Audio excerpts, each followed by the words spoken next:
A couple weeks ago on the channel, I showed you the Volkswagen Tiguan. This week, I'm gonna show you an SUV that has all the similar qualities, just in a smaller package. This is the 2023 Volkswagen Taos.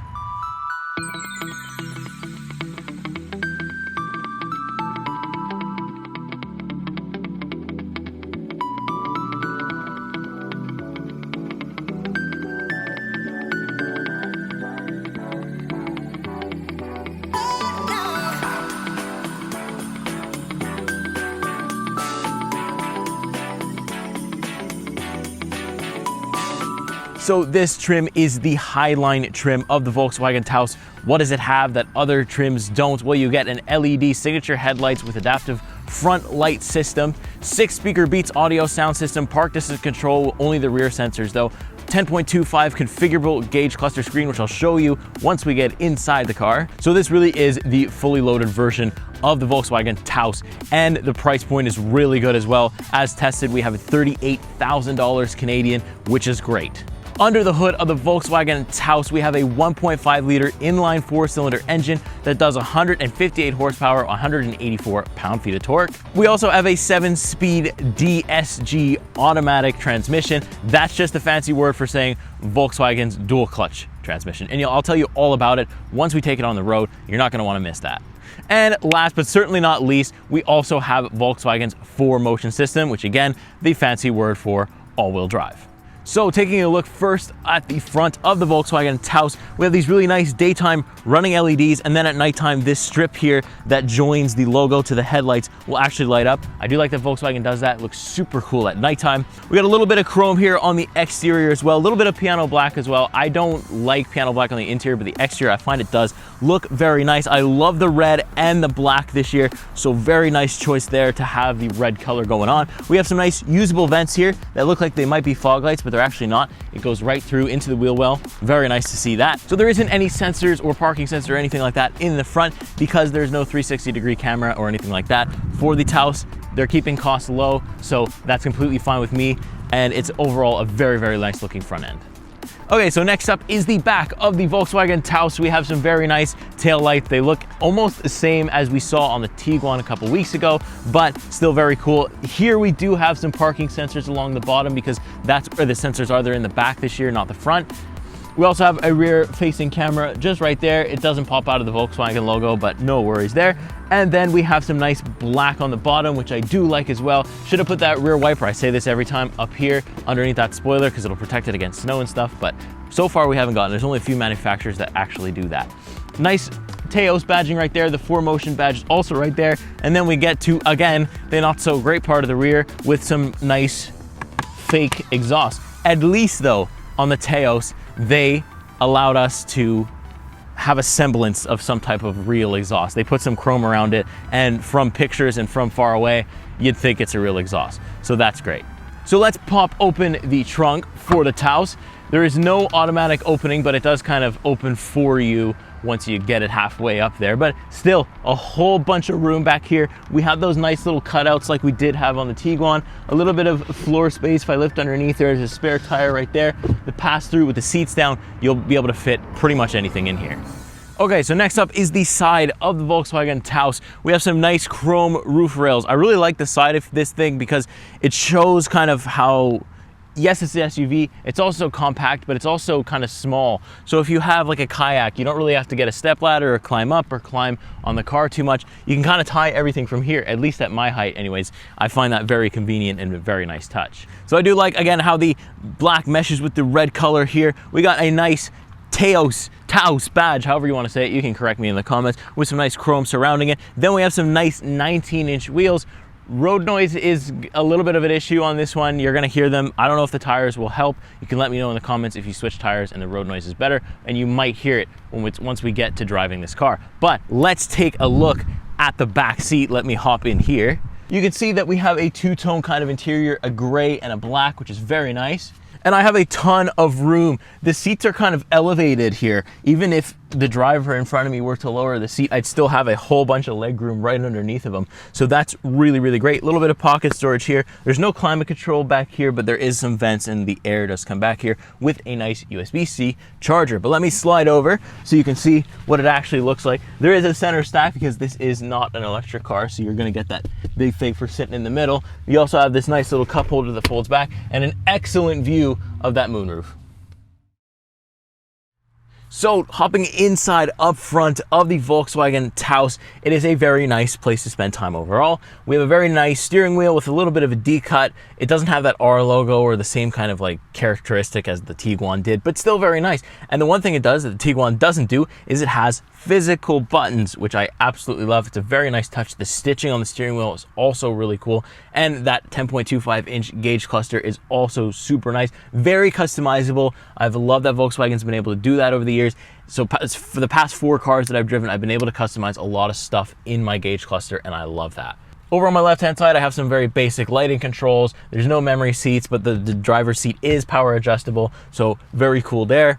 Then we move over to this infotainment display that does have these interesting gesture controls. I tried them. I got it to work for a little bit. It kind of either works or it doesn't. There's really no in between, and I just won't use it that much. And I don't even think many people will even know there's gesture controls on this thing, but it is a very effective infotainment display. This one does have built-in navigation. You saw on the Tiguan, if you watched that video, it didn't. You can also adjust your assist from here. It'll give you a nice visual. The visuals in the infotainment is very good. The infotainment is also very, very simple, very easy to use, easy to figure out, and that's what's important.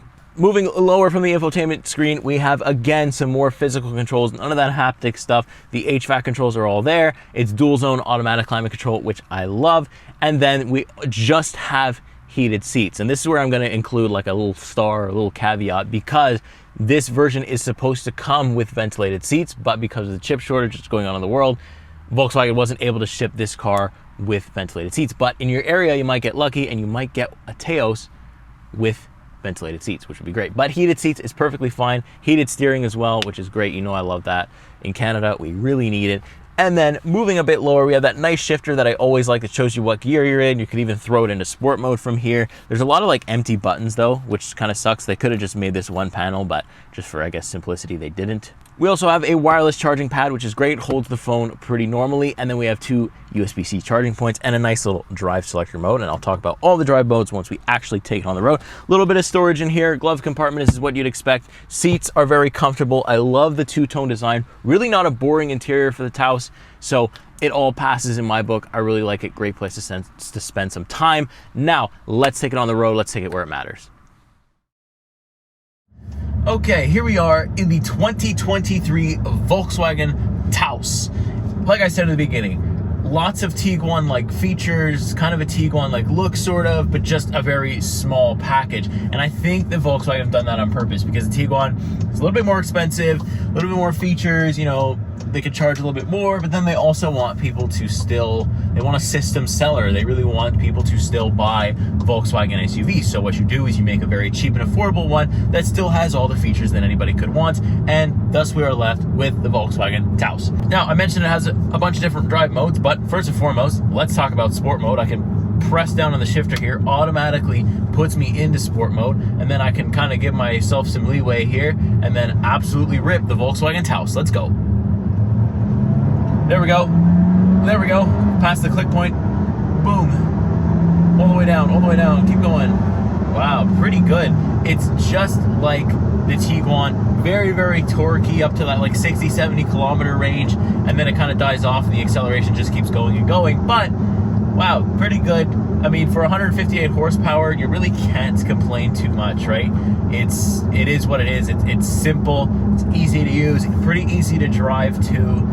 The ride quality is like a little bit more on the bumpy side than the Tiguan was. There really isn't that much dampening. I usually drive this car in eco mode, and like you still are going to feel the bumps. You still are going to hear the road noise quite a lot more than what I was expecting, what I was hoping, but it's still a relatively good ride.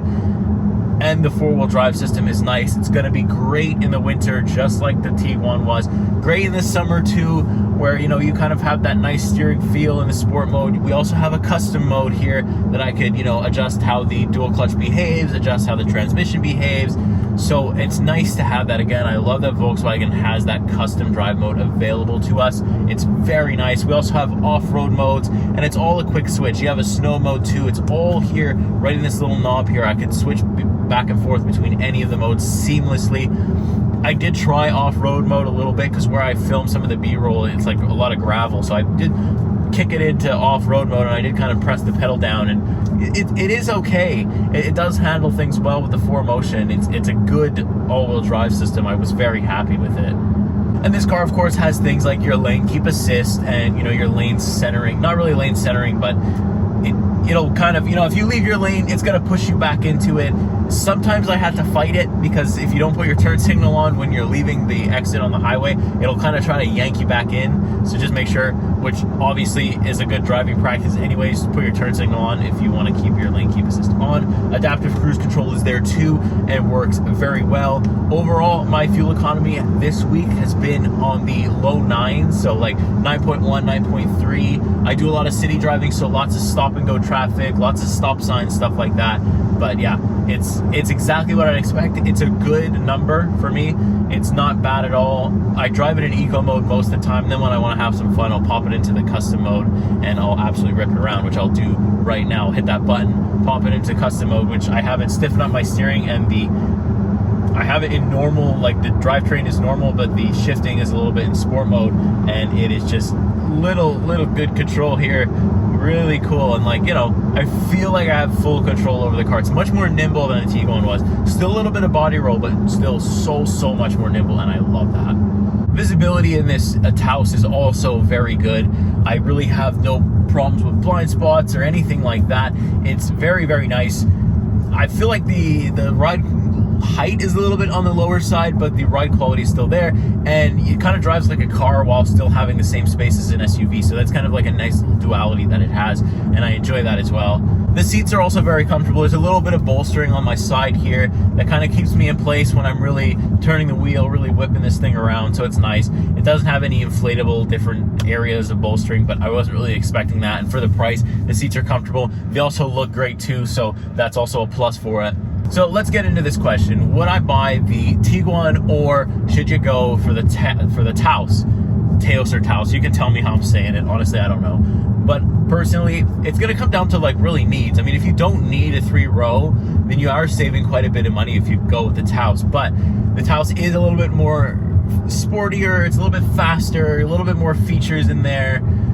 And, you know, it looks a little bit nicer in my opinion. Don't get me wrong, Volkswagen has the styling for the Taos like bang on. It's very good, but just I personally would prefer the blacked out rims of the Taos and everything like that. It just looks way nicer. It drives a little bit nicer too. The ride quality's there, the road noise is less there, so just for the convenience, it's there. And it's only like a couple of grand more for the Tiguan. So I mean, it's really going to be like, do you want to just have like a really cheap SUV that has all the features you want, or do you want a little bit extra with the ride quality and all that stuff with the Tiguan? But it's nice that we have those options. You don't just have to have one SUV and you're stuck with what it is. You have both options, which is great. So let's do final thoughts for the Volkswagen Taos. I really have not had much bad to say about it. You know, the worst part would be the ride quality isn't there, and the dual clutch transmission can kind of be like springy at times. If you press the pedal going from a stop sign, it'll like jerk you around sometimes, but if you press the pedal full and you're already in motion, it's absolutely smooth and seamless. And then, you know, the road noise is a little bit of an issue on the highway sometimes, but that's the worst of it. And if that's the worst of it, then we have a very good all-around SUV. It's got the space, it's got the compactness, so if your daily commute involves driving downtown in your area, well then this car can pretty much fit in any parking spot. No problem with the parking garages, stuff like that. And like I said, it's had all the features that we could want in an SUV. Nice touchscreen, wireless Apple CarPlay, Android Auto, nice gauge cluster, plenty of customization options, looks fantastic in red. I love the rims on this thing too. So overall, very, very great all-around SUV. Very fun to drive too. So go ahead and take it for a test drive in your area if you're ever interested. And with that being said, I'm going to go ahead and get out of here. If you made it this far in the video, you have to subscribe. It is mandatory. You can find me over at Technically Cars, pretty much anywhere, YouTube, TikTok, Instagram. I do POV stuff, little different walkarounds, and you know, everything from my point of view. So if you want to know what it's like to be in the driver's seat, check me out here. If not, you can always find me here on PRN Test Drive. I will be around until Niall tells me he doesn't want to do this anymore, which is hopefully never, because I am having the best time of my life. So thank you for your support. Make sure you like. It does more than I can explain to you in one video.